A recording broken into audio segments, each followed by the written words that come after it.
नमस्कार, आपण पाहत आहात खानदेश दर्पण 24/7.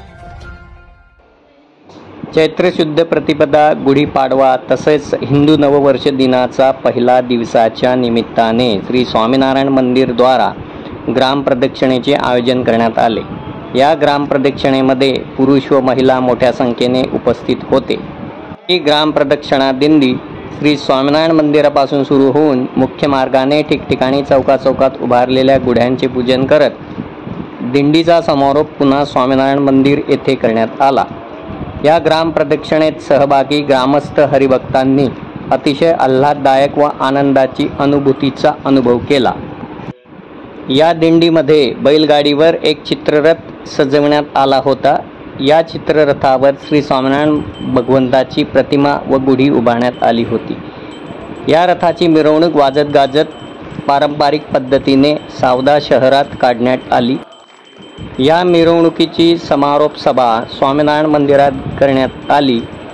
यावेळी मंदिराचे कोठारी शास्त्री स्वामी भक्तिकिशोरदासजी यांनी मंदिरात नियमित यावे तसेच विविध दाखले देत मनुष्य जन्माची उन्नती व मोक्ष मार्गावर अग्रेसर होण्यासाठी सर्वांनी मंदिरात भगवंताचे नित्यनियमाने पूजन, दर्शन, आराधना करणे गरजेचे आहे.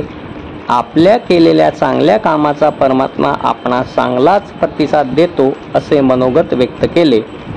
प्रसंगी ज्या हरिभक्तांनी ग्रामप्रदक्षिणेच्या दिंडीसाठी मेहनत घेतली त्यांचा सत्कार करून अल्प उपहार देऊन समारोप सभेची सांगता करण्यात आली.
परमेश्वराने जर मानव देह दिलेला आहे तर ह्या मानव देहाचं सुंदर संगोपन करून आपण परमेश्वराचा आभार व्यक्त यासाठी करूया.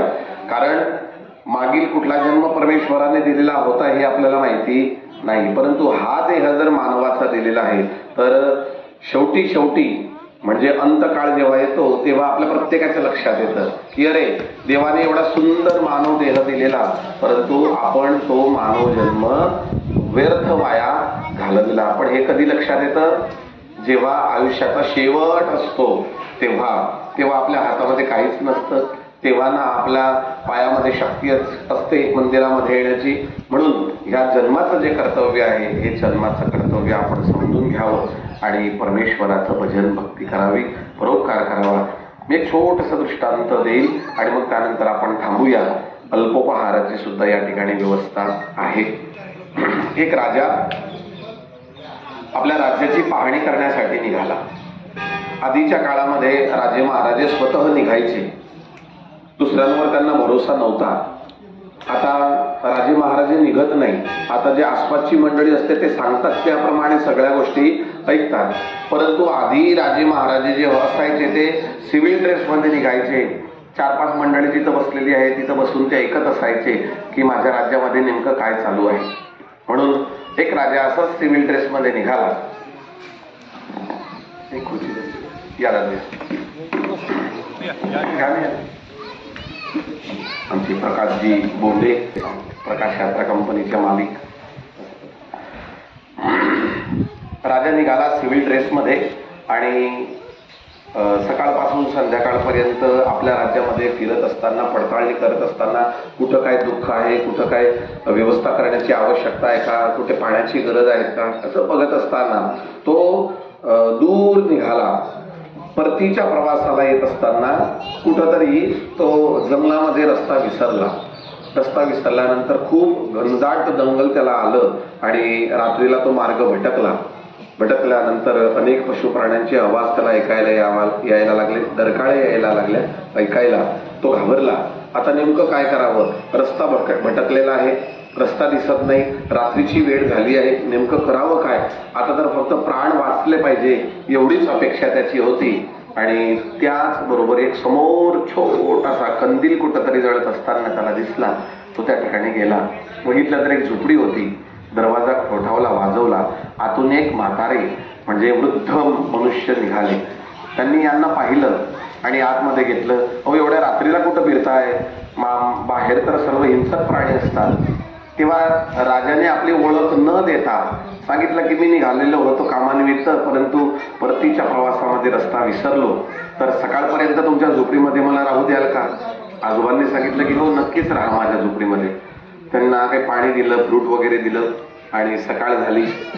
सकाळ होता बरोबर तो मनुष्य म्हणजे हे जे राजा होते ते जाण्यासाठी निघाले.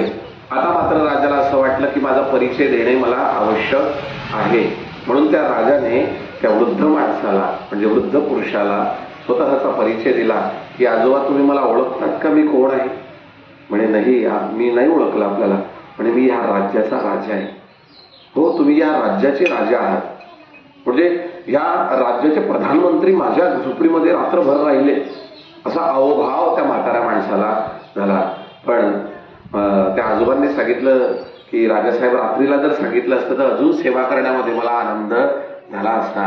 तेव्हा राजासाहेबांनी सांगितलं नाही, मी तुम्हाला सांगितलं असतं की मी राजा आहे, तेव्हा तुम्ही सेवा केली असती ती वेगळी. पण तुम्हाला माहिती नाही मी कोण आहे, तरी देखील तुम्ही माझी सेवा केली. हा मानवता धर्म आहे आणि हा महत्वाचा धर्म आहे. मला आनंद आहे आणि मला अभिमान आहे की एका जंगलामध्ये, एका वनामध्ये, सामान्य झोपडीमध्ये राहणारा वृद्ध माणूस हा माझ्या राज्यातला किती मोठा माणूस आहे. त्याचं मन किती मोठं आहे की एक अनओळखी माणसाला रात्रीच्या वेळेस आश्रय देतो आणि त्याची सेवा करतो. राजा म्हणतात, मी तुमच्यावर खूप प्रसन्न झालो, मागा तुम्हाला काय पाहिजे? त्या वृद्ध माणसाने सांगितलं, मला काही नको आहे, सर्व आहे, परंतु जेव्हा जर आवश्यकता वाटलीच तर मी नक्कीच आपल्याला मागायला येईल. राजासाहेबांनी हो सांगितलं. ते आजोबा होते, त्यांनी रस्ता दाखवला. रस्ता बघून राजासाहेब आपल्या नगरीमध्ये पोहोचले. काही दिवस व्यतीत झाली. हे जे आजोबा होते म्हातारे, यांचा व्यवसाय होता वनाची लाकडं असायची ती तोडायची. लाकडं तोडायची, लाकडं जाळायची, जाळून घेतल्यानंतर त्याचे कोळसे पाडायचे आणि ते बाजारामध्ये जाऊन विकायचे, असा त्यांचा व्यवसाय होता. एके दिवशी आजोबा निघाले कुऱ्हाड घेऊन, परंतु राजाच्या माणसांनी त्यांना थांबवलं की वनातली लाकडं तुम्हाला तोडता येणार नाही परवानगीशिवाय. म्हणजे परवानगी कोणाची? तर राजासाहेबांची परवानगी घ्यावी लागेल. आजोबाला आठवलं की आता माझा व्यवसाय चालेल कसा? आता मात्र नक्की मला राजाजवळ जावं लागणार आहे आणि राजा तर माझ्या ओळखीचे आहेत, माझे परिचित आहेत, मी त्यांना आश्रय दिलेला आहे, त्यांनी मला सांगितलं पण आहे. म्हणून आजोबा निघाले, राजाच्या राजदरबारामध्ये आले. राजासाहेबांनी खूप आदर सत्कार केला. हो, रात्रीला तुम्ही मला आश्रय दिलेला, जेव्हा माझ्यावर संकट होतं तेव्हा तुम्ही माझी मदत केली हो.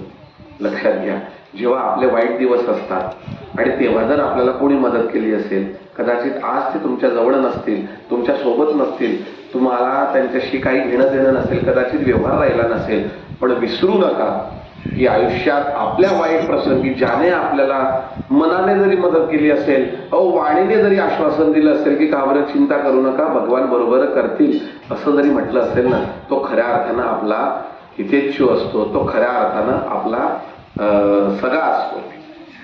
राजासाहेबांनी सांगितलं, आजोबा तुम्ही खूप सुंदर मला व्यवस्था दिली होती, माझे प्राण वाचवले होते, मागा मी तुम्हाला काय देऊ?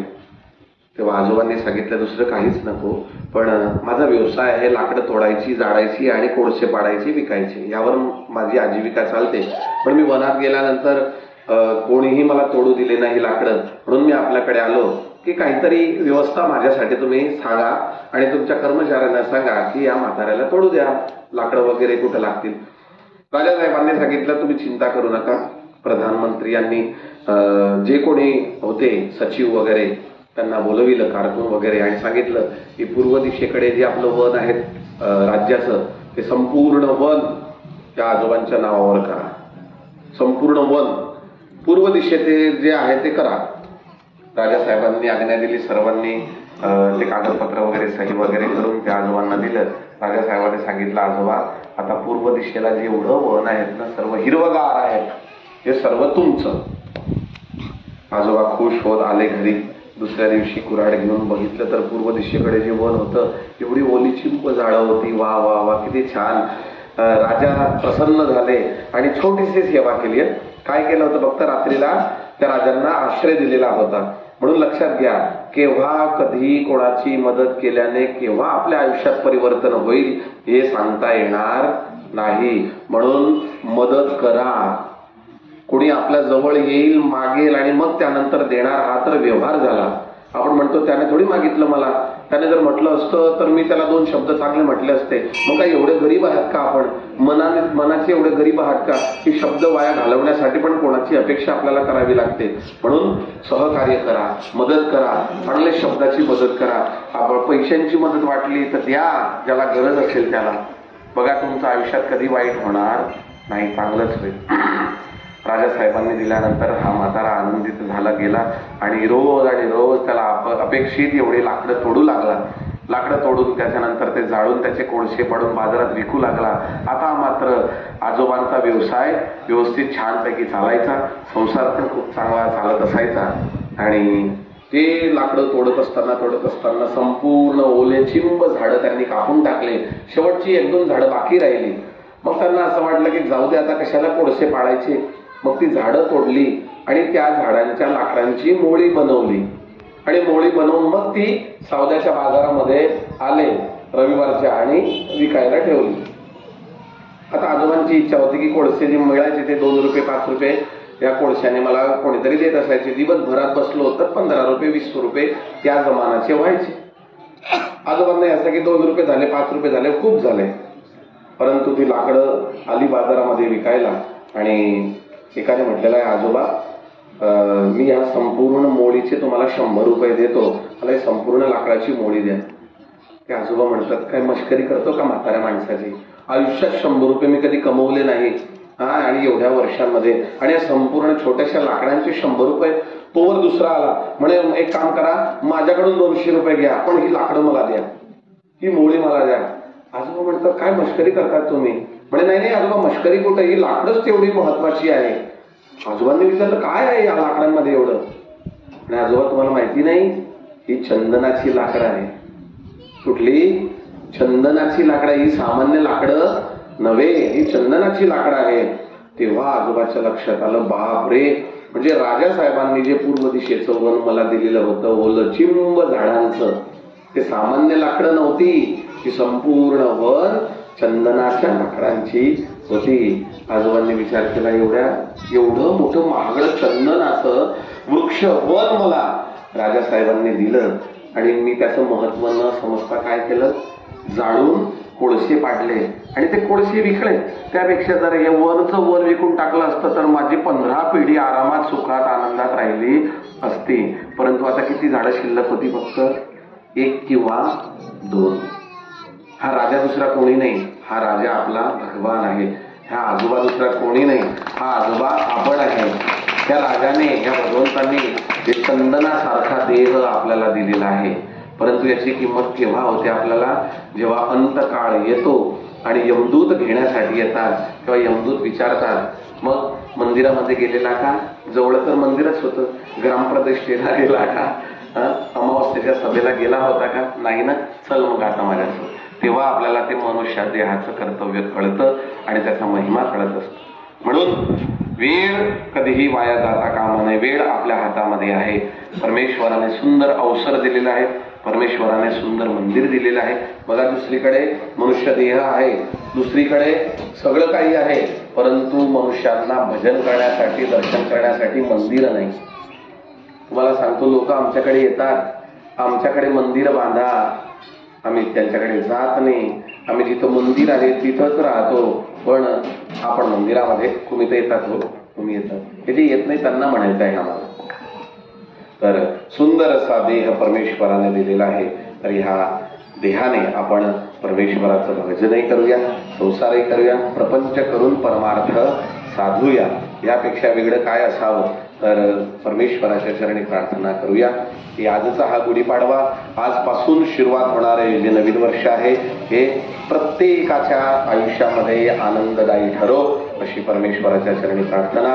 आपल्या प्रत्येकाचे काही संकल्प असतील, आपले व्यक्तिगत असतील, आपल्या मुलांविषयी असतील, आपल्या मुलींविषयी असतील, आपल्या आयुष्याविषयी असतील, किंवा मुलांच्या मुलींच्या उज्ज्वल भविष्यासाठी असतील, तर ते संकल्प देखील परमेश्वर पूर्ण करो. आणि मी हक्काने राधाकृष्ण देव आणि हरिकृष्ण महाराज यांच्या चरणी एवढी तरी प्रार्थना करू शकतो किंवा वशिला लावू शकतो की आज या ग्राम प्रदक्षिणेच्या निमित्तानं माझ्या समोर जे सर्व उपस्थित आहे, प्रभू यांना जे हवं असेल ते द्या.